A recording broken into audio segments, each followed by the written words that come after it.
E aí, pessoal do YouTube, sejam bem-vindos a mais um vídeo nesse canalesco Enxadrez. Quando vídeo prepara teu coração, o Brasileirão tá pegando fogo.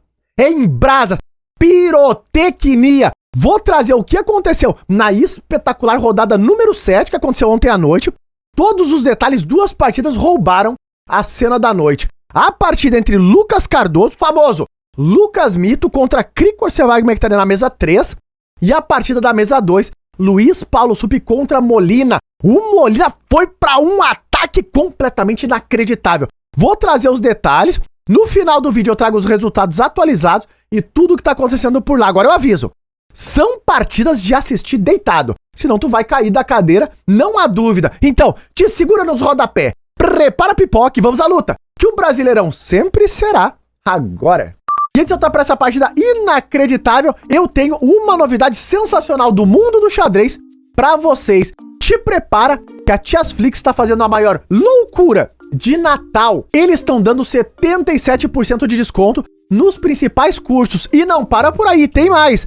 Presentes físicos e exclusivos para quem se tornar aluno agora em dezembro. Como vocês sabem, o treinamento da Tiasflix ajudou muito na evolução do meu xadrez. Eu fui aluno da primeira turma, que na época custava R$600. Agora, olha o que tu pode levar hoje por apenas R$39 por mês. Método de treinamento do GM Evandro Barbosa, método do GM Sup, método Júlio Alboredo, documentário do Mequinho, um acervo de mais de 30 aberturas, planos de estudos personalizados para o teu nível e muito, mas muito mais. Então, se tu ficou interessado, é só clicar no link que tá aqui na descrição para conferir tudo que tu vai receber. Agora um detalhe, ao clicar no link, tu vai entrar em uma página especial com todas as informações da oferta. Depois é só entrar no grupo VIP do Whats e ficar ligado, porque no dia 22 às 8 horas da manhã é lá que a mágica acontece.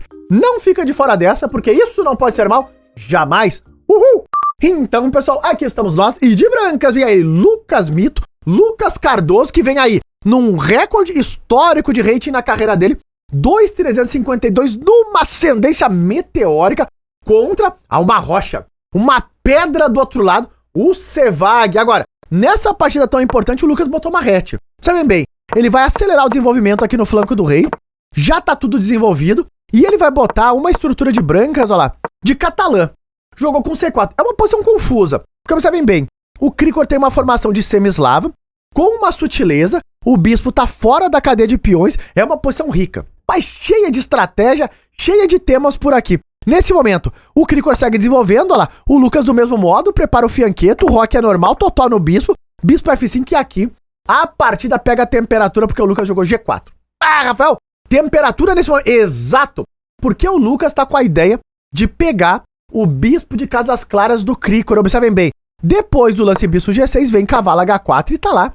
O Lucas vai pegar esse bispeto. O Krikor jogou bispo E4, argumentando que o cavalo solto em H4 pode ter alguns temas aqui também para as pretas. O Lucas não deixou. Ele voltou o cavalo para F3 e na entrelinha vem aqui uma proposta de repeteco. Porque observem lá, se o Krikor voltar o bispo para G6, cavalo H4 e a posição pode repetir. Mas o Krikor jogou aqui H6 e falou, vamos jogar. Vamos jogar, a posição é confusa, isso aqui é guerra mesmo. A ideia é voltar e manter o bispo no jogo. O Lucas falou não. Ah, não é a Disneylândia. Ah, nem tudo é o Gazarra. Aqui o Lucas falou, passa o bispo pra cá, trocou. Cavalo toma E4 e agora passou o bispo para B2 normal e F5. E aqui é um momento muito importante. Por quê? Os dois jogadores vão assumir riscos nesse momento. Esse F5, ele abre um pouco mais da posição. O Lucas tomou, torre toma F5 e observem que os dois assumem riscos. Porque o Lucas tem agora a coluna G aberta aqui na cara do rei dele e o Krikor fica com o peão atrasado em E6. O que será que vai se sobressair? Fica de olho. Nesse momento, cavalo D2, o Lucas tenta tirar o cavalo do posto avançado, é um lance lógico, vem a troca e agora bispo D6 e a posição assusta. Porque tá passando o bispo, tá passando a dama também entrando a linha H4, posição super confusa. Nesse momento, o Lucas joga um lance super lógico. Ele joga E4, que faz todo o sentido do mundo. O que ele tá querendo? Abrir um pouco mais do centro pro par de bispos poder jogar. Então ele tem essa vantagem potencial estratégica do par de bispos. Bom, o Krikor aqui trocou, bispo por, agora a torre F4, ela ganha um tempo no bispo e já prepara para entrar com a dama. Posição já começa a ficar assustadora. Bispo G2 recolhendo e passou dama H4 aqui, cuidado. porque as pretas estão passando as peças na velocidade da luz. Olha lá, tá vindo a dobrada, tá vindo o cavalo para F6, cavalo H4, tá confuso isso daqui. O Lucas, nesse momento, jogou o melhor lance para as brancas. Por quê? Ele vai contra a debilidade da posição das pretas, que é o peão de E6. Então o Lucas aqui trouxe a torre e tá apertando a linha E6. E o Krikor, ele não pode deixar o peão cair de jeito nenhum. A torre estaria entrando, né? Então o Krikor tem que fazer um lance de defesa. Ele traz a torre para E8, segurou, e agora o Lucas segue na mesma ideia estratégica. Torre E3 para dobrar e apertar ainda mais o peãozinho de E6. A posição é confusa. O Krikor aqui, ele defendeu com um lance muito sutil, olha lá, que é a torre F5, traz várias ideias. Tem a ideia do torre G5, tem a ideia do bispo F4 para tentar punir a formação de torre e dama, tem um golpe tático chegando para ganhar a qualidade. O Lucas defendeu, não caiu no golpe, ele jogou a torre E4, toca a dama e agora a torre F4. E aqui, de novo, surge na entrelinha uma proposta de repeteco, olha lá, a torre E3 jogou o Lucas.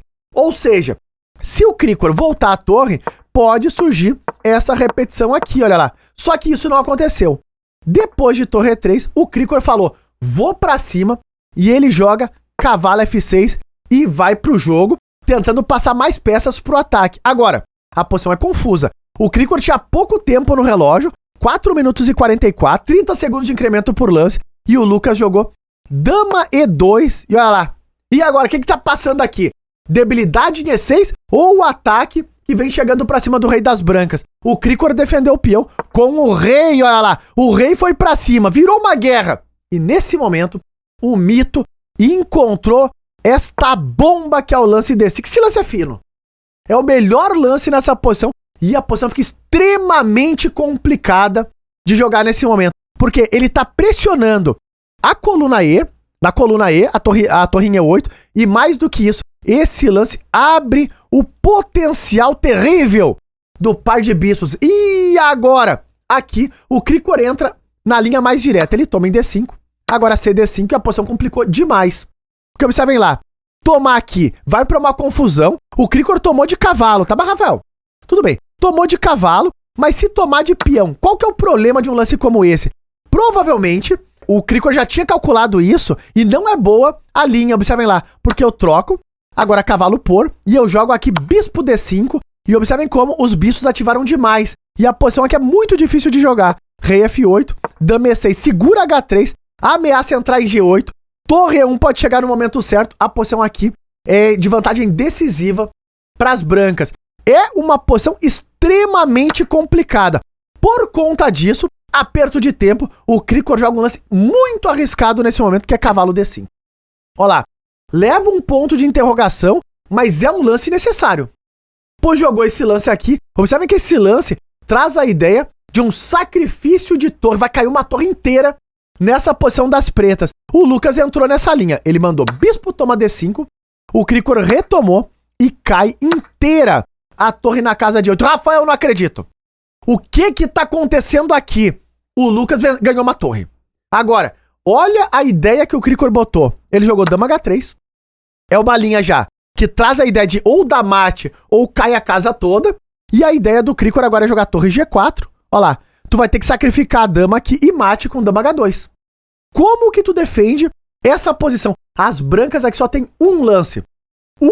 E apenas um lance de defesa. O Lucas tinha 12 minutos no relógio e ele encontrou o fino, olha lá. Ele voltou a torre para E3. E a única defesa para não levar mate aqui. O Krikor seguiu apertando. Ele jogou torre G4, agora com torre a menos, hein?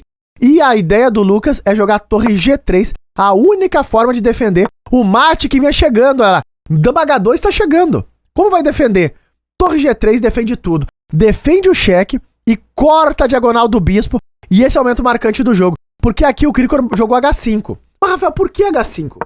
Por que o Krikor não tomou a torre? Essa aqui não é a linha fina? Aqui tu fica perdido. Porque, olha lá, tu toma de peão, com o cheque descoberto, e não tem onde esconder esse rei, olha lá. Tu tenta esconder o rei, a dama entra, tu vai pegar o peão de D5 com cheque, e no momento certo tu vai defender a ameaça que tá chegando em G3 com o bispo E5, e essa posição é ganha pras brancas. Rafael, não, mas calma lá. Aqui tem um sacrifício, olha lá. Bispo por, dama por, só que depois de rei H1, observem que a dama tá no lugar certo, na hora certa, segurando a casa de H3 e aqui a posição é ganha para as brancas. Dama H4, rei G2, acabaram os cheques e a posição vai toda por água abaixo. Então o Krikor jogou esse H5, tentando manter a tensão, só que aqui vem o último lance da partida. O Lucas joga a linha concreta para simplificar a posição. Ele sacrifica a dama. Ah, que lance! Dama toma G4 e nessa posição o Krikor abandonou essa partida. Uma partida muito lutada pra cima. O Lucas aproveitou as oportunidades, a partida virou um laiô, era ataque de um lado, contra-ataque do outro, e o Lucas acabou ganhando essa partida importantíssima que leva ele pra ponta do Brasileirão, como vocês vão ver no final na tabela. Rafael, mas calma lá, por que o Krikor abandonou aqui? Porque aqui a ideia do Lucas é que a dama do Sevag também tá caindo, ó lá. Tu vai ter que tomar de peão, agora eu recupero a dama, e aqui, torre de vantagem pras brancas, uma partida importante do mito. E na mesa número 2, outro espetáculo acontecia paralelamente, a guerra entre Molina e Sup. O Molina vinha de brancas e largou, foi ele mesmo, ó lá. Equatrino, favorito de Bob Fish. Eita, vamos entrar numa Rui Lopes, variante Morph, clássica, tudo normal. Rafael, isso é muita teoria. Exato. Só que aqui o Molina jogou a variante com D4 e observem que essa variante é aguda. Vem aqui uma preparação, hein? Uma preparação de ataque, assim, inacreditável. Bom, o Sup jogou com B5, bispo B3 e agora o Sup toma de cavalo. E cuidado que aqui tem um golpe. O Molina retomou, peão por, e se tu tomar de dama aqui, tu já fica pior. O Molina não tomou de dama, mas observem que se tomar de dama, tu leva C5. Isso aqui é um golpe muito conhecido, onde as brancas perdem uma peça, mas não. Claro, essa jamais seria a ideia do Molhas. Ele, depois da tomada, ele jogou C3 e esse lance é um grito de atacar inacreditável. Ele sacrifica um peão com a ideia de desenvolvimento, ó lá. Vai passar o cavalo pro jogo. O Sup, ele tomou em C3 e o Molina não retomou aqui. Ele sacrifica mais um peão pra chegar no rei da locomotiva. Olha o que ele jogou. E5. Ah, não acredito. Eu falei que seria guerra. Esse lance aqui é um lance de ataque. Claramente o Molina tá abrindo linhas pra chegar no rei das pretas. O Sup tomou. E olha o lance que vem agora. O Molina jogou esse. Bispo toma F7. Ou seja, as pretas aqui perdem o roque. Claro, as brancas estão sacrificando muitos peões, é uma posição confusa. Isso aqui não vai terminar em draw de jeito nenhum. E a ideia é que se tu tomar o bispo, tu perde a dama. Então isso não é uma opção. O Sup jogou rei E7, o único lance que ele tinha aqui. E agora, claro, o Molina não fez tudo isso pra trocar as damas nesse momento. Ele quer manter a posição de ataque. Ele jogou então dama B3, segurando o bispo, preparando o torre D1. Cavalo C3 tá chegando e o Sup jogou o fino. A melhor resposta para as pretas aqui. Ele jogou C5. O Sup nesse momento tem que encontrar os lances da zaga para não tomar mate aqui. O Molina traz mais uma peça pro jogo, totó na dama, dama em C7 e agora bispo D5 jogou o Molina contra-atacando a torre solta em A8 e o Sup não defendeu a torre. Ah, Rafael, não exagera. Não é possível. Vai ter sacrifício aqui? Mais ou menos. Porque o Sup, ele jogou tomando em B2, pegando mais um peão. A ideia é, se tu tomar a minha torre, eu tomo a tua, promovendo uma dama. Então isso não pode acontecer. O Molina tomou em B2 e agora o Sup tomou em D5 e a posição aqui é confusa. O Molina, nesse momento ele jogou dama, toma D5, é um lance ativo, porque ele toca a torre, ameaça bispo, toma E5. O rei da locomotiva tá aí no centro do tabuleiro e nesse momento o Sup só tem um e apenas um lance para não ficar completamente perdido nessa posição. Ele encontrou. Ele jogou bispo B7. Ele defende a torre, desenvolve e ativa o bispo também. O Molina voltou a dama para B3 e agora começa a reação. O Sup joga dama C6 e agora ele quem tá atacando. Ameaçou mate em G2. É uma partida extremamente confusa. É ataque, contra-ataque, rei no centro do... É guerra. O Molina, ele defendeu tudo isso, ele jogou dama G3, olha lá, segura o mate, tá tomando em E5, pode estar tomando de dama também, dama G5, o rei tá exposto, o Sup começa a tomar providências pra não deixar o rei tão exposto desse jeito, joga rei F7, com a ideia de esconder o rei em algum momento. Nessa posição foi jogada então, bispo toma E5, o Molina começa a recuperar um pouco do material e o Sup vai trazendo as peças pro jogo, olha lá, torre E8, lance fino, fica de olho aqui no bispeto. O Molina joga F3, que é um lance de defesa. Tira ali essa diagonal, os temas de mate em G2, a dama tá livre pra ir pra outros lugares. E agora o Sup joga um lance muito fino aqui, que é o lance H5. Esse lance traz várias ideias. Pode ter a ideia de torre H6, torre G6. Tem a ideia de H4, H3, ou seja, o Sup também tá já com a intenção de tentar um ataque pra cima do rei das brancas. É um lance muito fino. O Molina nesse momento segue desenvolvendo, ela passou o cavalo pra C3, o cavalo tá vindo pra casa de E4 e H4 jogou o Sup. O peão tá avançando. O Molina jogou com cheque, rei G8 e agora cavalo E4 e vai chegar o momento marcante do jogo.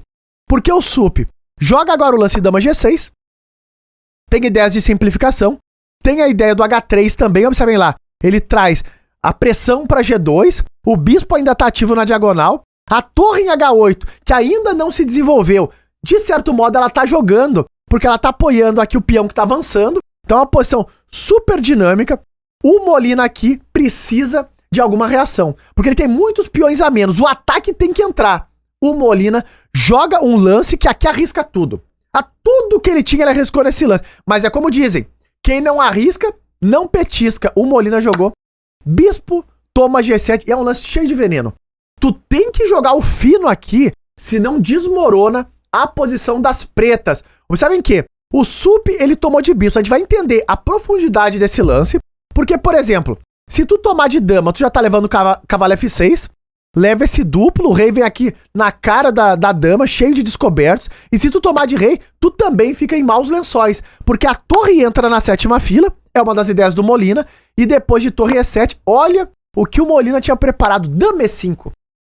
Esse lance dá vantagem para as brancas. Tu não pode tomar a dama porque tu tá cravado, tá em xeque, rei G8, e agora toma, retoma, dama por, tá chegando o cavalo F6, o rei tá exposto, o bispo tá caindo, também é uma posição muito difícil, onde as brancas pegam vantagem, mas não.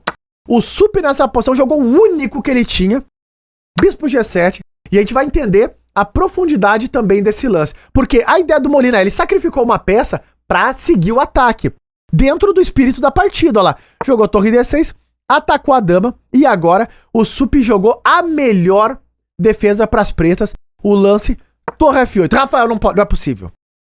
Esse é o melhor lance. Não tá, é troca pra todo lado. Tá caindo a dama aqui, tá caindo a dama ali. Agora, o Molina, ele jogou dama D2. Rafael, primeira coisa, por que o Molina não jogou dama toma F8? Essa linha aqui parece que é destruidora, porque tá caindo a dama aqui em G6 no próximo. Sim, mas as pretas, de novo, só tem um lance nessa posição que é tomar de rei. Se tu não tomar de rei, tu fica perdido. A ideia é que depois de cair a dama, o bispo em G7 lá atrás é muito importante, porque ele tá olhando uma torre que tá caindo a linha 1, que a gente pode até esquecer em algum momento, mas é esse lance que mantém aqui peça a mais pras pretas, ó lá. Então essa posição aqui é ganha pras pretas. O Molina viu, o Sup também viu, então depois do lance torre F8, ele voltou a dama pra D2, e agora as pretas conseguiram reorganizar aqui uma defesa. Então com peça a mais, a posição é confusa. Como que segue o ataque nesse momento? O Sup jogou dama F5, com a ideia de torre H5, vai passar a torre pra cima. O Molina trouxe a torre P1, torre H5. E aqui, como seguir o ataque? A vantagem das pretas nesse momento é decisiva. O ataque foi defendido. E nesse momento o Molina tinha pouco tempo no relógio. Aqui, o Molina largou de mão e falou: abandono esta partida lutada, disputada, de ataque. O Molina foi pra cima como um guerreiro, mas não teve jeito. A Locomotiva conseguiu defender com maestria a posição e ganha a rodada número 7. E tá no ar a precisão dessas peleias. Observem que o Sup fez aqui 99.7k. Inacreditável. Vou fazer como eu fiz com a gringaiada redonda. 100% de precisão. Completamente insano isso daqui. Observem que marca uma chance perdida pro Molina, o lance dama toma D5. Segundo as máquinas, o melhor era tomar de torre, mas calma lá, isso aqui é pirotecnia total. Tá vindo o bispo E6 aqui, o peixe tá exagerando. Na partida do Cevag, observem bem, o Lucas Mito fez 96.3, não tá fácil pra ninguém. Marca aqui um erro do Cricoro, lance cavalo D5, mas é necessário, ele arriscou, tentou a virada ali no apuro de tempo, mas o Lucas encontrou os finos. Resultados atualizados do Brasileirão lá. Após a rodada 7, quem lidera? O brasileiro. O Fier vem na primeira colocação, Diego de Berardino, Sup, Renato Quintiliano e Lucas Mito fecham ali empatados com 6 pontos. Seguindo lá, Natan Filgueiras, André Diamante e Iago, o Stefan Lima, jogador com grande destaque também dentro do torneio, Vitor Firmo e Iago Labussieri. Tamo de olho, na rodada de hoje à noite, às 19 horas, estaremos ao vivo pra rodada 8 ao vivo. E se tu gostou da análise e do resumo, não esquece do likezão e até os próximos vídeos.